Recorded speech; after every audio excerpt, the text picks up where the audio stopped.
So I want you to know that I'm really embarrassed asking because I feel like I should be. Actually, I know better, but Okay. I end up making poorer choices than I should, and that contributes. So that's just an underlying pattern that I have, and which means a lot of stress that I'm experiencing overall just gets worse, and I've gotten to a point where in the mornings it's like I wake up with anxiety. Okay. And yeah, so I know I said a lot yet I didn't say much, but I'm pretty sure you get it, and I'm wondering how I could stop that anxiety that just leads to things getting worse. Okay. So let me try and understand your question. Yeah. So you're saying that you have general anxiety, or you? I do. Oh, okay. And it was getting better, where I was able to feel more comfortable. But then, as of late, with added stress that I was unforeseen or I don't have control over, they're big. Well, okay. Yeah. Mm-hmm. So your anxiety comes only in situations where you're like you feel pressed, or it comes in general, or is that all the time? To be honest with you, now that I look back, I think there's a general all the time. Okay.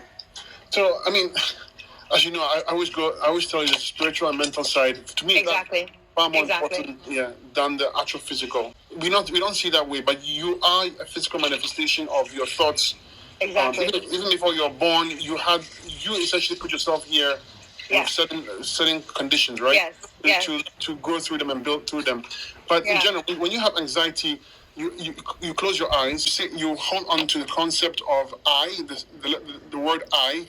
Like you say I am Monica, or I am, but you don't put Monica in there. So you're gonna hold on to I or I am. I and I am is your divine name. So you hold on to that and you meditate on that.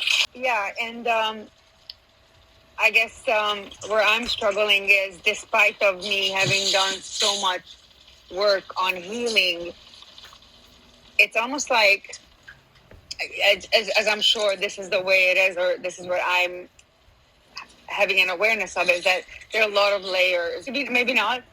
It just feels like I've done so much, yet it's almost like I'm going through a phase of relapse, of really high. Yeah, and it's when I'm listening to you saying what you have just said, it's like my intellect can comprehend, but that part of me that is responding to the anxiety is not connected. Okay, I understand. That's because you're identifying with Monica. See, that's a problem. So Monica is doing meditation. Monica is doing this. You're not understanding that Monica is not you. So that's the biggest problem with meditation. Anybody who meditates and is so-called spiritual is they don't fully understand what it means. When you are spiritual, so spiritual is the wrong word, first of all. But when you're trying to find who you really are, you have to forget the ego entity. How do you forget the ego? You don't forcefully forget the ego, because if you try and forcefully forget the ego gets stronger. Okay? Because the ego doesn't exist. But the fact that you recognize it as existence means that it's there and present, and it's strong. So how do you get the mind weak? Well, you understand, you make a conscious effort to understand, and it takes a little bit of time, that everything that you feel, see, experience, without exception, is unreal. It's not real. When I mean it's not real, I mean that... Perception. It's almost like, poorly to put it, it's an illusion, so to speak. Yeah. The illusion has become real because you accept it to be real. And if you understand and you practice and you understand the mind is not real, you will live in this world with the mind not being present. It's the most fascinating thing to experience ever. You will function like a normal person. You will talk like a normal person, but you're not actually speaking. You are speaking, but there's no speaker. You are talking, but there's no talker. You are working, but there's no worker. Your life will be in perfect, internally, perfect harmony. The outside world will continue. Like Monica will continue doing what karma has made her do, but she will not identify with the karma. So therefore, your life will be at peace always. When it's talked about nirvana or peace, that's what it is. It's the absence of mind. It's not going to a special place in the mountain, or it's not having some magical experience. It's actually the real state of your state is stateless. There's no such thing as state there. Meaning that you cannot use your mind to comprehend it. Your mind is a state. So trying to use the mind to understand the stateless state is impossible. You'll never be able to do that. That's why some religions like Islam will say you will never see God. They are right 100% because you and God are not different. When you are present, but exactly when you are present as ego, God is not there. But when you're absent, only God is there. Can I just? I love this because as I'm literally listening to you with my eyes closed, and I think I just had an aha in that is I am afraid of letting go of me being human to get into that. Okay. State. Yeah. So what can? Yeah. That's what the anxiety does, and me making poor choices than I know better, quote unquote. The best way of dealing with is that when you make a choice, you say to yourself, I'm not a doer. I don't accept responsibility, not physical responsibility. I'm talking about accepting ownership of it on the mental level. If you are forced to do something because your body has certain predestined things to do, it's not under your control. Like a way of looking at it physically, intellectually, is to understand this. When you walk out on the street right now, everything around you is not under your control, right? The cars around you, the pedestrians, the rain, and the environment. Yeah. Yet you are so egotistical to say that I control everything. Yes. But in actual fact, you don't control everything. You control nothing. So even if your body acts and does a deed, you don't take responsibility internally, meaning like you don't say I did it. There's no doer. Right? And it's a practice, but you have to practice that way, and eventually the mind will get used to it and say, Monica, I give up on Monica because even though the mind is Monica, I give up because she knows the truth. Then it lets go, and then you're free. That's how it works. So you use the mind until you get to a place where the mind gets sucked in by the self. I don't know how to explain to you, but no, I'm following you, and it also. As I'm following you, because it's almost like my spirit wants to be set free. Therefore, I said today, like, I felt this immense embarrassment of I should be better. So I'm too embarrassed to ask you. But then I said, I don't want to live in this jail of the ego's stories anymore. Correct. And that's why I said, I'm going to come up here because I need to be free from this.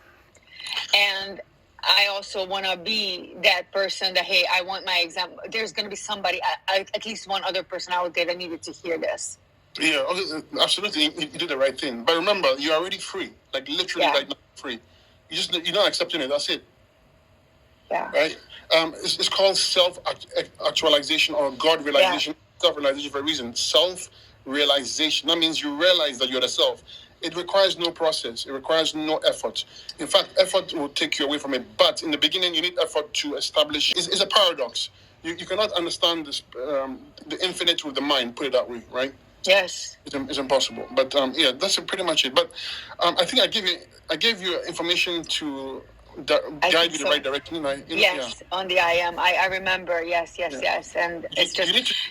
You need to go into that like the way you need to, if you want to achieve that goal, you need to go into it like a drowning man needs air.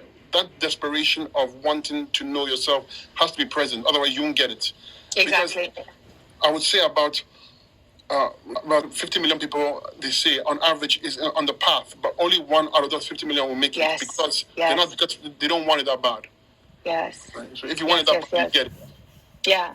So one more question on that point. So I am familiar with that place. And it's almost like the truth of me is desperate on my knees, but the ego part of me is trying to convince me, and it's been stronger than the true part of me that it's not that bad. What can I do to transcend that level?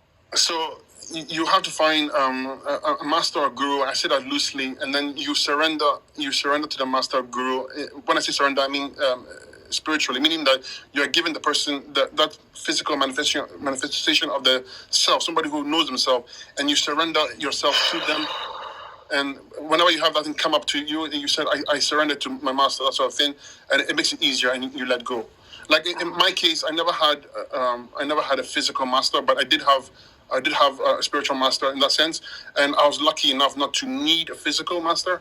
But you have to surrender it to a physical being higher than yourself. It's like you're giving him the burden to take for you, but he knows he or she knows that it's nothing. So for them, it's not a burden. For you, it's a burden. But for them, they accept it and dispose of it, right? That sort of thing. Yeah, and the master, in a way, is, instead of being burdened, the master is actually excited to welcome someone that is so truly wanting, right? Exactly. So, right. Yeah. So, for the master, this is the service that delights them. Yeah, I mean, you can put it that way. Yes, a master doesn't consider himself a master. Master is a master only because the student recognizes it. Or put it this way: the master comes to the student when the student is ready. Okay, so when you're ready, the master comes in front of you, or it could be in front of you, or it will appear in front of you. But it's you know when it happens. Wow. The student seek the master. So if you go to an ashram in India, you're doing it the wrong way around. The master comes to the student when the student. Wow. Yeah. Wow, okay. That's powerful. Thank you very much. You're welcome. We went on a spiritual path, but I know, but it's part of it, right? Yeah, it's one of the same thing. Beautiful. Exactly. Thank you. You're welcome.